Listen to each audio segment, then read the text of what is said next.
Kian Cole didn't expect to spend his Saturday morning chasing a runaway soccer ball into a stranger's front yard. But when his 6-year-old son, Zayden, kicked it a little too hard, that's exactly what happened. "Zayden," Kian called out, jogging after the scuffed ball and catching it just before it rolled into the street. "Keep it in the yard, buddy." "Sorry, Dad," Zayden shouted from across the sidewalk, his small hands shielding his eyes from the sun. Kian turned back to the house where the ball had landed, just as he noticed a section of the white wooden fence laying flat on the ground like it had been kicked in by a truck. A woman knelt beside it, hammer in one hand, a determined frown on her face. Sweat glistened on her forehead, strands of dark hair stuck to her cheeks, and she looked like she had no idea what she was doing. He walked over, ball under his arm.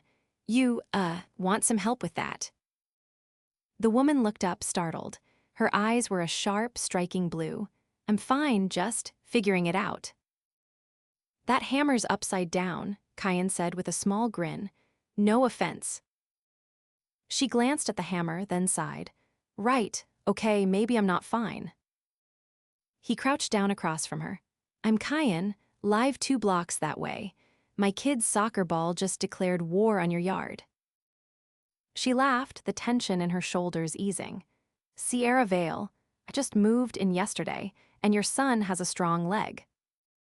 "Thanks, I try not to let it go to his head." She looked back at the broken fence. "It collapsed this morning when the movers left. Called a contractor, but they can't come until next week." Kian stood and offered his hand. "Well, I've got a toolbox and a free afternoon. Want help or not?" Sierra hesitated for a second, then smiled and took his hand. "Yeah, I'd like that." Kian returned with his tools and Zayden in tow. Sierra brought out lemonade and cookies, and Zayden sat on the porch steps, munching quietly while watching his dad work. "Your kid's really calm," Sierra said as she held a wooden plank steady. Kian tightened a bolt. "He's a thinker, like his mom was." Sierra glanced at him. "Was." Kian nodded, eyes still on his work. "She passed away when Zayden was 2, car accident. It's just been the 2 of us since." Something shifted in Sierra's face. "I'm sorry." "It's okay," he said softly. "We're getting through it." They worked in the sun for over an hour, passing tools, cracking jokes, sometimes just working in silence that didn't feel awkward at all. When the last panel was back in place, Sierra stepped back and admired it. "That actually looks amazing." "You doubted me," Kian teased, wiping his brow with the back of his hand. "I didn't know I was getting a professional handyman," she said with a grin. He laughed. "I wouldn't go that far. I used to work maintenance before I got laid off, been picking up odd jobs here and there."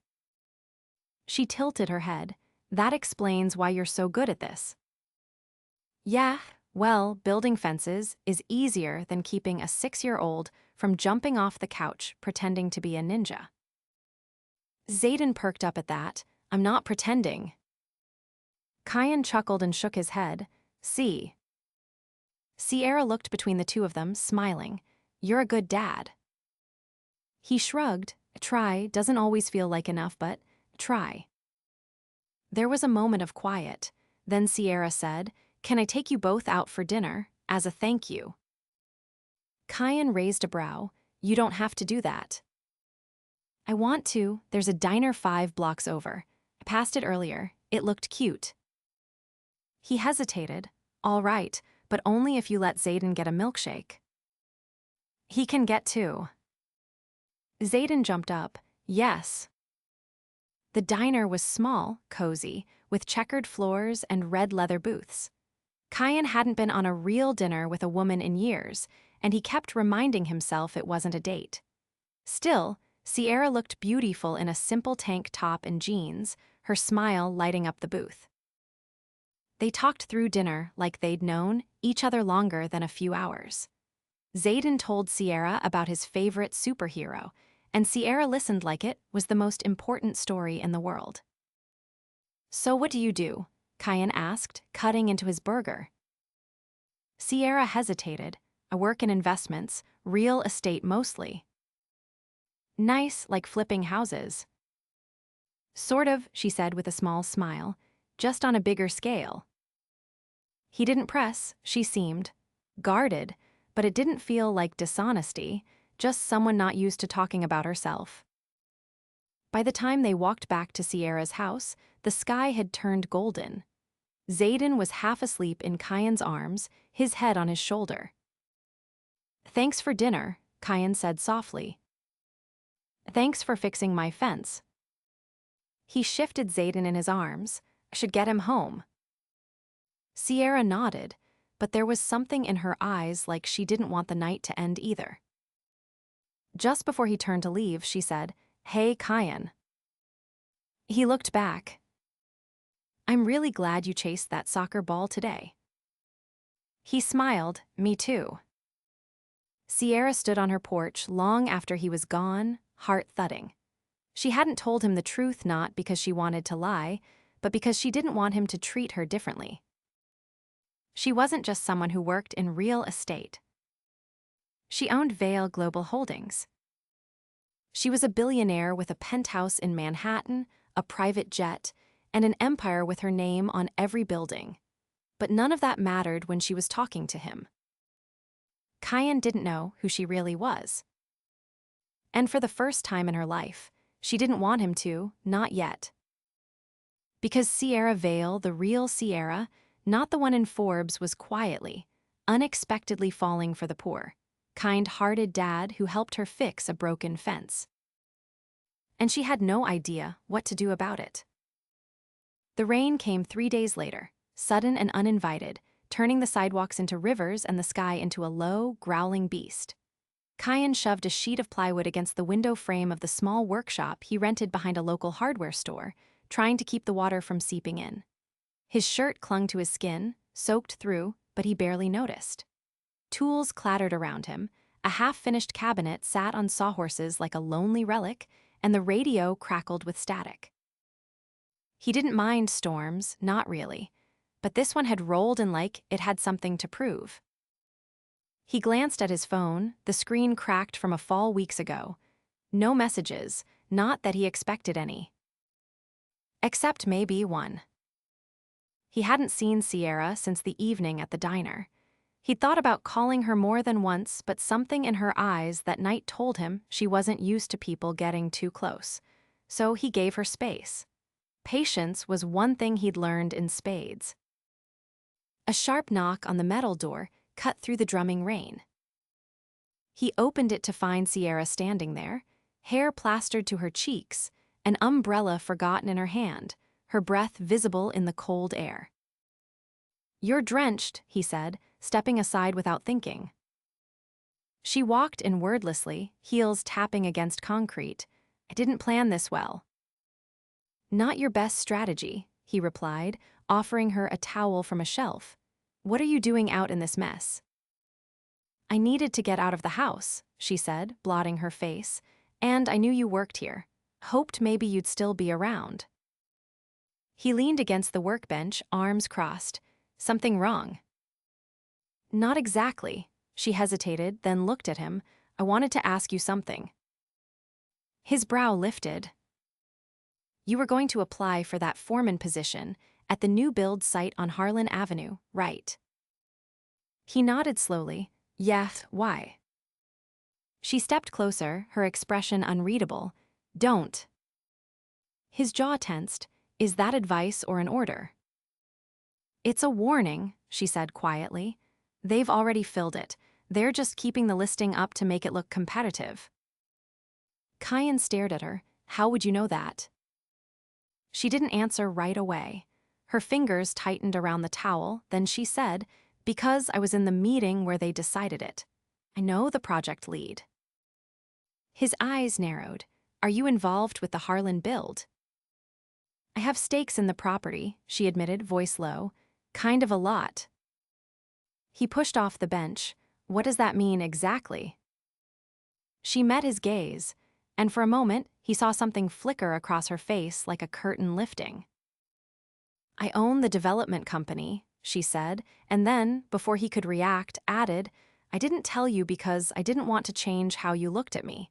I liked being just a neighbor, someone you didn't expect anything from. The words hit him like cold water.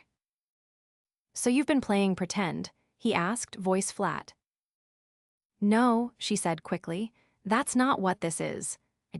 She paused, searching for something in his face. I've spent my whole life being treated like a bank account. I wanted to know what it would feel like to be seen as a person, and with you, finally was. He turned away, running a hand through his hair.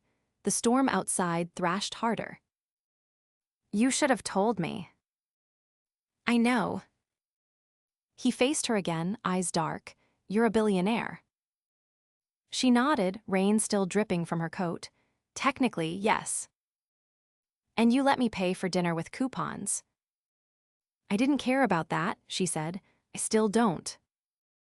He let out a breath, somewhere between a laugh and a sigh. I fix fences and build cabinets to keep the lights on. My kid wears second-hand sneakers. I'm not your world, Sierra. I don't want you to be my world, she said, stepping closer. I want you to be part of it. He looked down at her, unsure whether to be angry or awed. You really think that works? Just dropping your truth on me like this and hoping I'll fall at your feet. No, she whispered. I hoped you'd understand why I waited. He didn't speak for a long time. The rain softened against the roof, a dull hum. Then he said, You're not who I thought you were.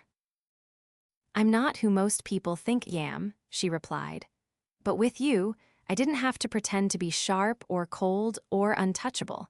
You talked to me like I mattered for something other than what I own. He studied her, the storm inside him quieter now. You said you needed to get out of the house. Why really? She swallowed. I haven't stopped thinking about you since the night we had dinner, and I thought I could walk away from it, but I can't. I've never met anyone who made me feel like I wasn't on display. He stepped back, his hands at his sides. This isn't easy for me. I've got a kid to think about, a life that doesn't have room for games. She stepped forward. I'm not playing any. The air between them was heavy, electric. Then Kian said, You want to prove this isn't a game? Come with me.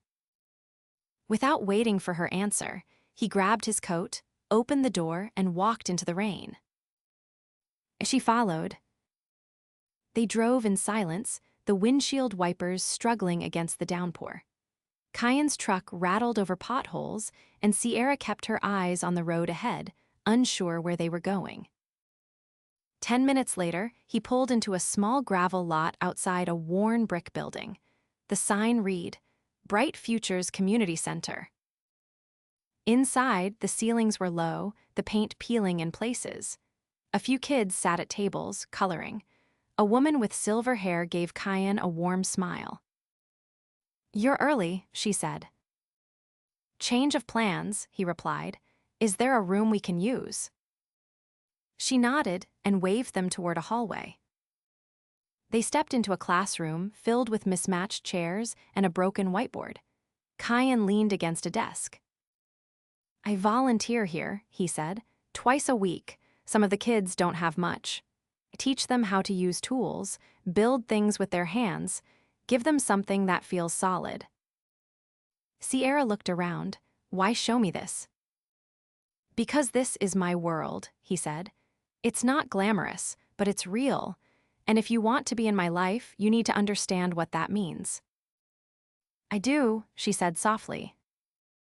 He studied her for a long moment, then said, All right, then meet me here Thursday, after school hours. Help me teach.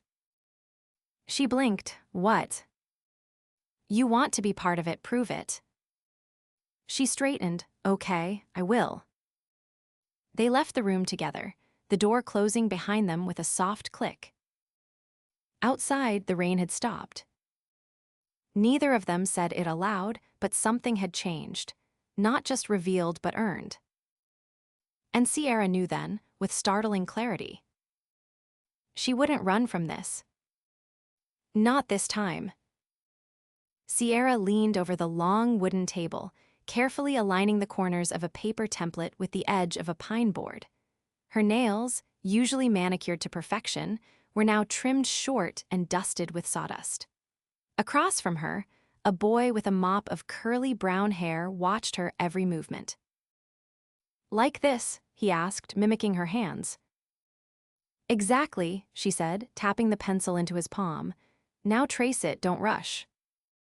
The boy nodded, his tongue poking out in concentration.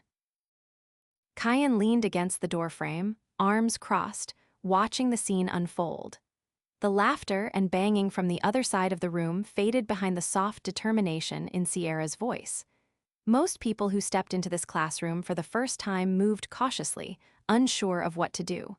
Sierra hadn't hesitated. She had pulled her hair back, rolled up her sleeves, and jumped in like she'd done it 100 times. She caught him watching and raised a brow. "You're hovering." He stepped inside. "I'm supervising." "Is that what you call staring?" "I call it being impressed." She handed the pencil back to the boy. "Finish that line, then I'll help you cut it." As the kid raced off to the other end of the table, Kian moved beside her. "You're good with them." "I didn't expect to be," she admitted. "But it's nice, doing something that doesn't require a boardroom." He tilted his head slightly. "What does your world usually look like?" She hesitated, then said, "Meetings that stretch into the night, contracts thicker than textbooks, people who smile only when they want something." "Sounds exhausting." "It is," she said, "but it's also what I built. I fought for it. I just didn't know what I was missing until I stepped out of it." "You mean here?" "I mean you." Kian didn't respond right away. He turned to watch Zayden helping a younger kid glue 2 wooden blocks together, his expression patient and focused.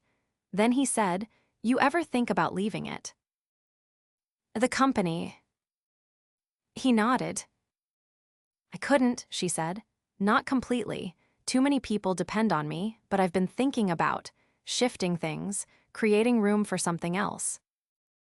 "I like this." "I like you."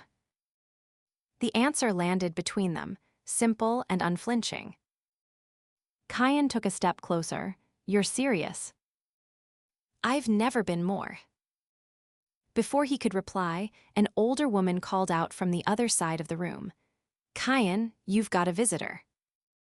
He frowned and stepped into the hallway. Sierra followed, brushing sawdust from her jeans.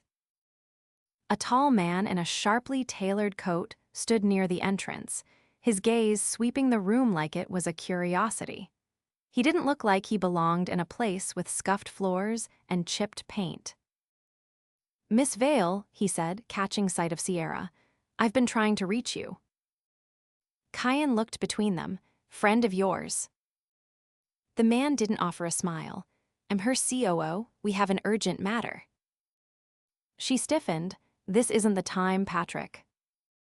"I wouldn't have come if it weren't critical. The Zurich portfolio was breached. We need your signature to freeze the transfers before it spreads." Kian stepped back. "You should go." Sierra turned to him. "I don't want to." "This sounds important." "I'll handle it, then I'm coming back." He met her eyes. "You promise?" "I do," she said. "I'll be at your place tonight." Kian nodded once. As she followed Patrick outside, he caught a glimpse of the sleek black car waiting at the curb. It gleamed under the streetlight like a shadow wrapped in silk. She disappeared into it without looking back. That night, the clock on the living room wall ticked louder than usual. Zayden had fallen asleep on the couch with his favorite comic book sprawled across his chest. Kian carried him to bed, then returned to the couch, unable to sit still. He hadn't realized how much he'd started to count on her being around. Her voice, her laugh, the way she made everything feel less heavy.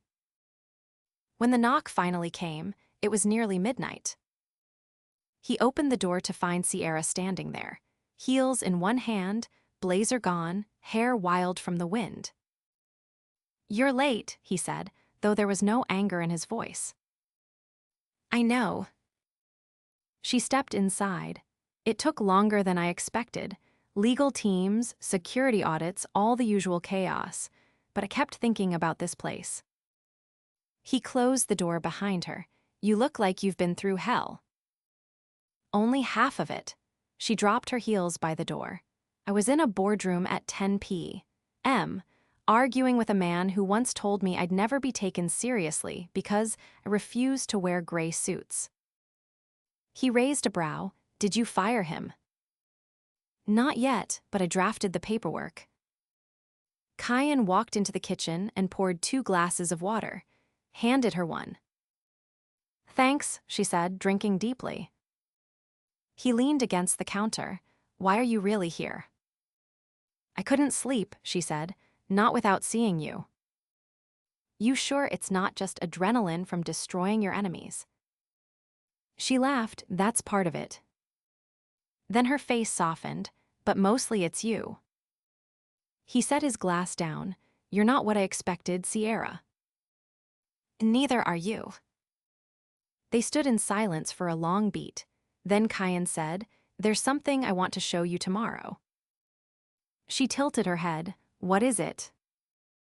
It's a surprise. You're not going to give me a hint. Nope. She smiled. All right, like surprises. The next morning, he drove her out of the city, past the neighborhoods and small businesses, past the industrial parks and grocery stores. The road turned to gravel, the trees thickened, and the air shifted into something quieter. They pulled up to a wide, grassy lot on the edge of a shallow river. An old foundation lay cracked and forgotten in the center, overgrown with vines. Sierra stepped out of the truck. What is this place? Kian walked beside her, hands in his pockets. It belonged to my grandfather. He planned to build a house here before he passed. My dad kept the land, always said he'd do something with it, but never did. After he died, it came to me. She looked around. It's beautiful. I always thought so. He turned to her. I've been saving, slowly, piece by piece, hoping one day I could build something here, something real, not just for Zayden, but for whoever's meant to be part of our life, a home. Her breath caught. I don't have a penthouse, he continued, or a jet, but I've got this, and I've got a dream. Might take years, but I'm not giving up on it. She reached for his hand. I don't want a penthouse. I want this. Kian pulled her close, the river murmuring behind them, the wind threading through the trees. He kissed her like he was done holding back. And Sierra kissed him like she'd finally found the one place in the world she didn't have to pretend. Neither of them said it aloud. But they both knew. This was no longer just a chance encounter. It was the start of everything. Sierra stood in front of the full-length mirror in the foyer of her Manhattan penthouse, a place she hadn't visited in over a month. The glass reflected more than just her figure. It showed a woman who no longer moved through her world with armor. Her assistant had left hours ago, the glittering garment bags from Milan still untouched on the velvet bench. She hadn't come to the city to shop, or to host another gala, or to be seen. She came to finally tell the board she was stepping down as CEO of Vale Global Holdings. Not forever, but long enough. Enough to reclaim time, enough to choose something other than power, enough to choose Kian. The board hadn't taken it well. There were arguments, threats of instability, warnings about optics, but Sierra had built the company from nothing. She didn't need permission to let go of it for a while. She had left the meeting without looking back, her resignation letter already in the legal department's hands. Now she was headed back to the only place that had felt like hers in years. The place where her life had started to matter again. Kian's truck was parked along the curb when she arrived. The porch light was on, warm against the early spring dusk. She saw the outline of Zayden through the living room window, arms flailing as he danced to something on television. Laughter echoed faintly as she stepped out of her town car, the driver instructed not to wait. Before she reached the steps, the door opened. "You came back," Kian said. "I told you I would." He looked at her, really looked his eyes, not searching for holes in her promises, but for the truth in her face. She stepped into his arms without hesitation. "I'm not going back," she whispered against his chest. He pulled back just enough to look at her. "What do you mean?" "I stepped down. I gave up the title. Temporarily, but long enough to make it real." "You left your company." "I left the version of myself who couldn't imagine a life outside it." He took her hand and led her inside. Zayden waved from the couch, then returned to his cartoon with a grin. "You sure about this?" Kian asked once they were alone in the kitchen. "I've never been more sure of anything," Sierra said, brushing her fingers along the edge of the counter. "I'm not running anymore." Kian looked at her like he was memorizing everything she'd said. Then he opened the drawer near the sink and pulled out a small blue envelope. "What's that?" He handed it to her. Zayden made it. He said it was important. She opened it carefully. Inside was a crayon drawing 3 stick figures standing in front of what looked like a house with a big tree beside it. One of the figures had long black hair and a bright sun above her head. Scrawled across the top in uneven letters were the words, "Our family." Sierra pressed a hand to her mouth. "He drew it yesterday," Kian said. "Didn't even ask if it was okay to call you that. He just did." Her voice trembled. "I don't think I've ever been anyone's family before, not like this." "You are now." Later that night, Sierra sat on the back porch wrapped in a wool blanket, the cool air brushing against her skin. Kian stepped out carrying 2 mugs of hot cider, steam curling into the night. "I didn't peg you for a cider guy," she teased. "It was either this or black coffee. And I figured if I'm trying to impress a woman who used to drink wine that costs more than my truck, I better step it up." She laughed, taking the cup. "You could serve me tap water, and I'd still think you were extraordinary." He sat beside her. "You scare me sometimes." "Why?" "Because don't know how to protect myself from you." She turned to him. "Maybe you don't need to." They were quiet for a long time. Then he said, "I've been thinking about the land." She sipped her cider. "What about it?" "I want to build the house, not just someday, soon." "You mean it?" "I've got enough saved to start. A few friends from my old crew said they'd help. It won't be fast, but it'll be ours." She leaned into him. "What if told you I'd like to design it with you?" He smiled. "You want to help me pick kitchen tiles?" "I want to help choose where the windows go, where your son's room faces the sunrise, where we plant lemon trees in the back, where we eat breakfast on Sundays, where we build a life." "You're not going to miss the city." "Not if I have you." Over the next several weeks, the rhythm of their lives changed. Sierra moved into a small rental just down the street from Kian's, refusing to stay in hotels or use staff. She showed up to the community center every week, teaching kids how to build birdhouses and paint repurposed furniture. She wore jeans more than she wore heels, laughed more than she answered emails. Cried, sometimes, when no one was looking, but it was the kind of crying that came from letting go of something heavy. Kian took on more projects, word spreading about his craftsmanship. Sierra quietly funded the repair of the worn roof at the community center under a different name. She never said a word about it to Kian. One morning, Zayden ran into the kitchen holding a flyer from school. "There's a family picnic next weekend," he said. "Can you both come?" Kian looked at Sierra. "We wouldn't miss it," she said, brushing a crumb from the boy's cheek. The day of the picnic arrived warm and bright. Sierra wore a faded t-shirt borrowed from Kian and jeans rolled at the ankle. Kian grilled burgers on the portable charcoal grill while Zayden played tag with his friends. Parents milled around the park, and a few gave Sierra curious looks. "Is that your wife?" one of them asked Kian. "Not yet," he said, eyes locked on Sierra. That night, after Zayden had fallen asleep, Kian drove her back to the land. The field was quiet, moonlight silvering the grass. A single wooden stake marked the corner of the future foundation. "I was going to wait," Kian said, pulling something from his coat pocket.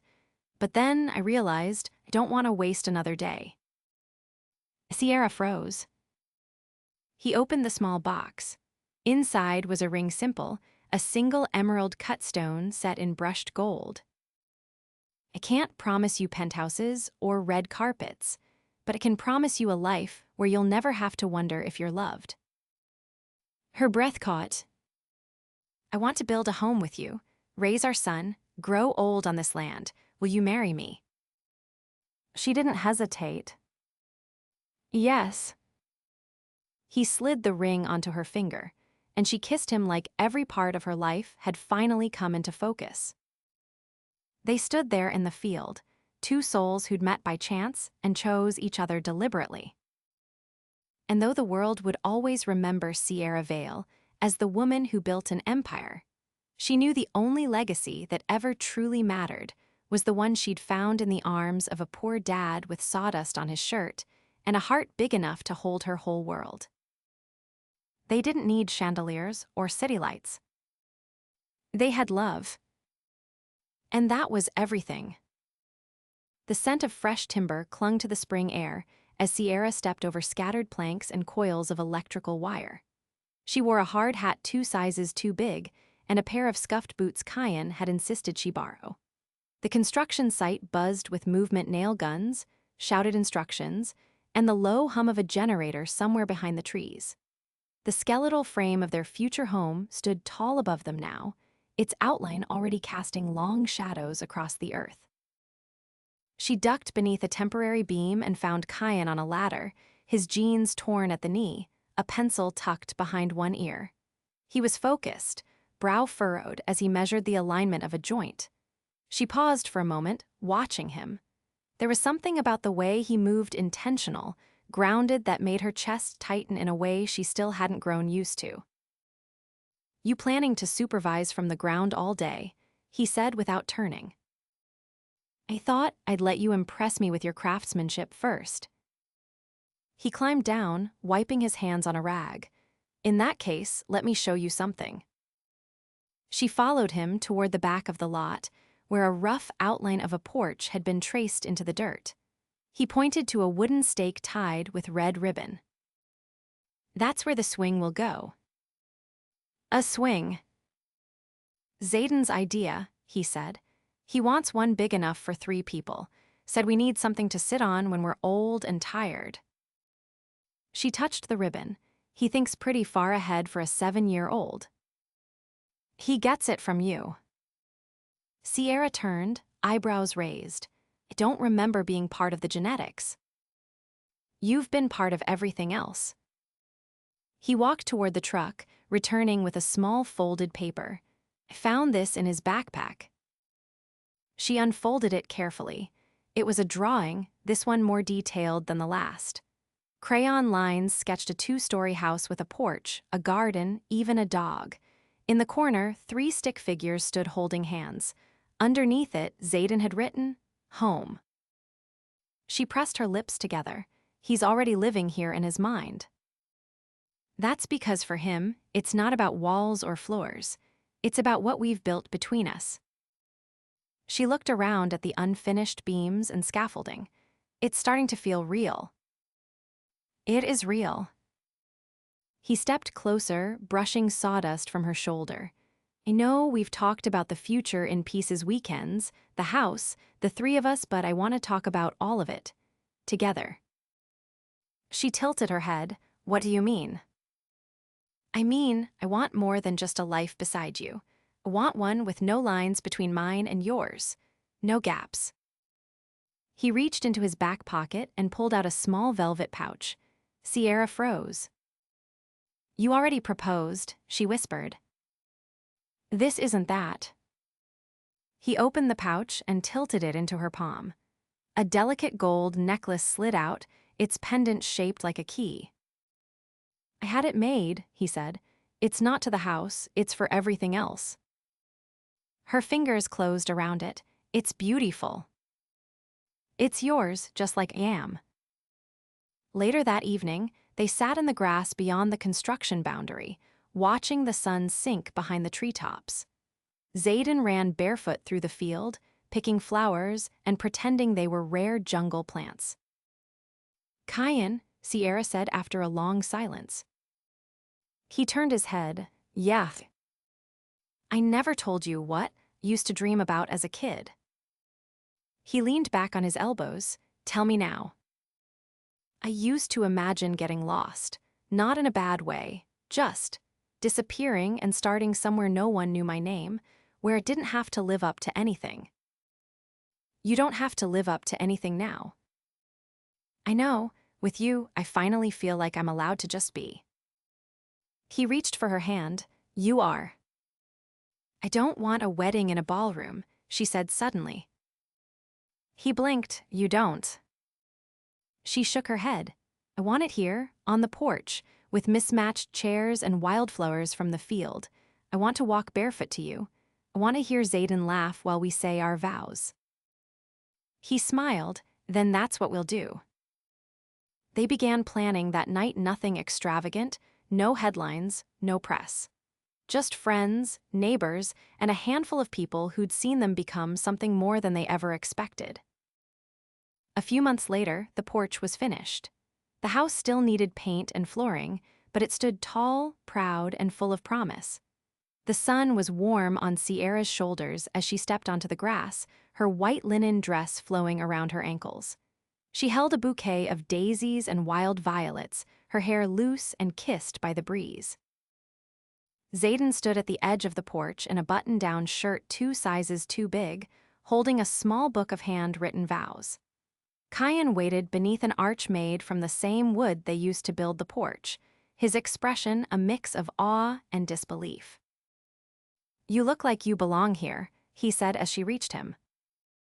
"I do," she replied, "with you." Their vows were short, heartfelt, and delivered through smiles and tears. When they kissed, the wind swept through the trees like a cheer, and the crowd rose in applause.